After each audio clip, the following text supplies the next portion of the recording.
On helpoksi korottaa neliön lukuja, jotka päättyvät numeron nollas.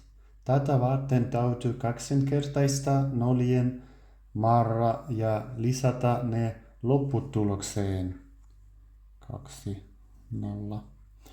Sitten luku ilman nollia korotetaan neliön ja lisätään tuloksen ennen nollia. Kuinka laskea 3 potenssin 2? Täytyy kertoa potenssin kanta, luku 3, niin monta kertaa kuin potenssi osoittaa. 3, 3. Meidän tapauksessamme se on toinen potenssi, joten 2 kertaa. 3 kertaa 3, se on 9.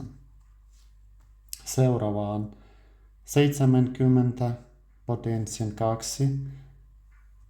Ensimmäinen 2, 0 ja 7 potenssi 2 on 49. 600 potenssin 2. 2, 0, se on 4. 6 potenssin 2, se on 36. Seuraava 8000 potenssin 2.